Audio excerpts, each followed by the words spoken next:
You are now listening to a 6T1Keyz production. 6T1Keyz TV.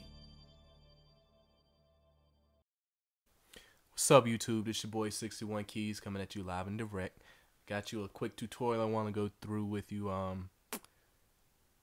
Today, what I'm going to do is show you how to get a really rich orchestral horn section. I know a lot of you want to do the trap beats and the Dirty South tracks, you know what I'm saying? So it's going to be a quick tutorial. And first thing you want to do is start a new blank session. You want to go to the utility,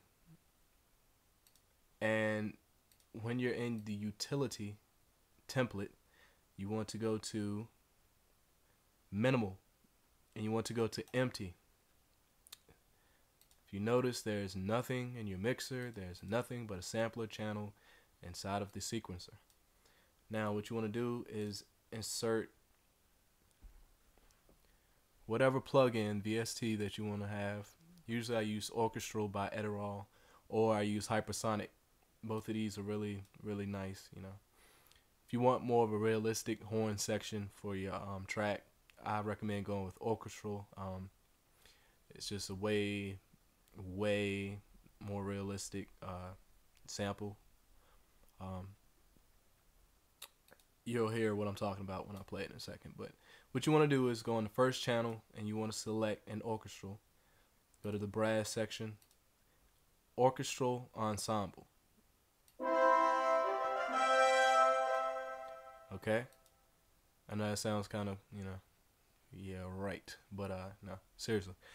Next, you want to go to the second channel, and then you want to go back to the brass section, and you want to click again, orchestral ensemble. If you notice, the second channel here has changed when I clicked on this.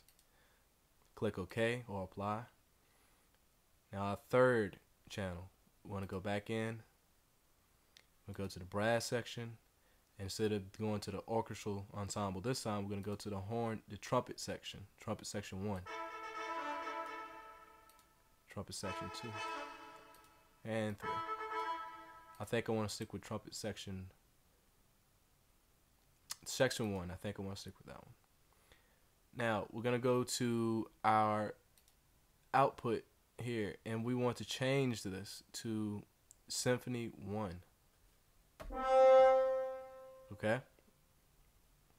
Now what we want to do is go inside of here, and we're going to see input port, output port.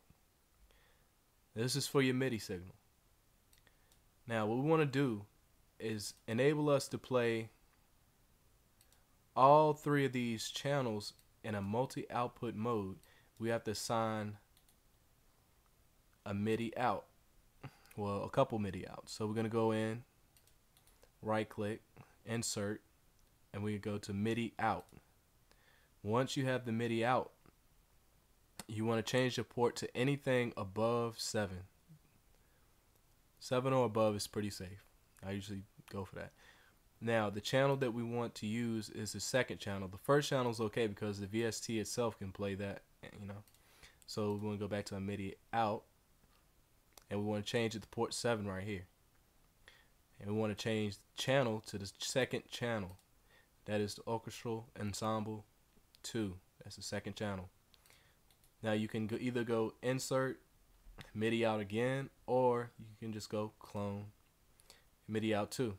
And you see it's already set for you. And then you just change the channel to channel 3. And you go back to orchestral, and you notice that you have 3 channels. You notice that you have 2 MIDI outs. Remember, the first VST can play itself. That's the first channel. Then the other 2 and 3, have to be assigned to the MIDI outs.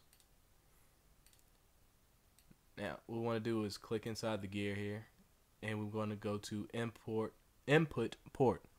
And we're going to change the input port to match at 7. Now our input port is at 7. Our out MIDI out is at 7 on both of these. Now if you notice, click the gear again. Now we're going to play the VST. We're going to play the MIDI out 2. We're going to play the MIDI out. Okay. Channel 2 and 3, we're going to switch these because I did them out of order. That's the only thing with cloning. You can do it, but it gets kind of confusing if you do it the clone way. I recommend doing an insert, but I'm lazy sometimes. So. Okay, now what you want to do is go in and you want to insert a layer. Okay, follow me thus far. You want to select, you want to right click on your MIDI out number 2 and the orchestral. And while the layer is selected, when you do this right clicking, you want to have your layer selected. Left click your layer. You're setting the layer. You're going to tell it which ones you want to play at the same time. So you're going to right click, right click, right click. Then you're going to go here and set children. Now you're going to click the layer again. Okay, everything went, it highlighted itself. So now you want to show children. Now you know for sure that it's set. You have all of these playing through this one layer. And if we play it,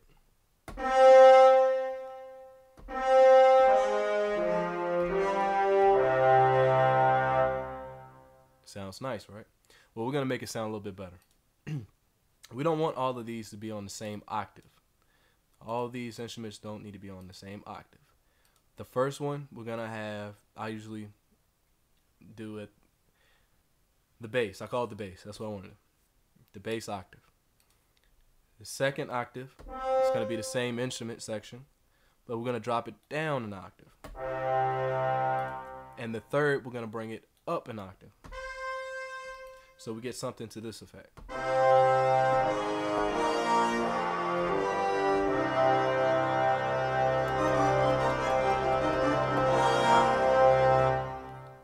Sound nice, right? Okay, we're going to make it sound even better. We're going to go in here and you notice you see an option for cross fading. Now you can play with this and you can play with it, but most of the time it's a very subtle change.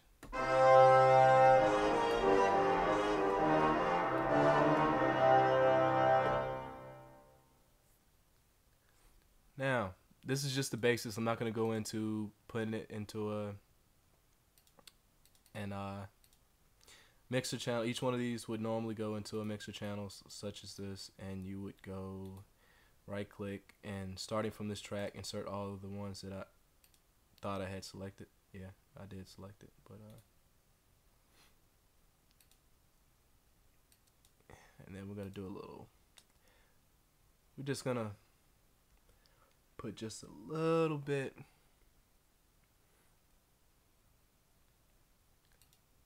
of stereo image to this thing here.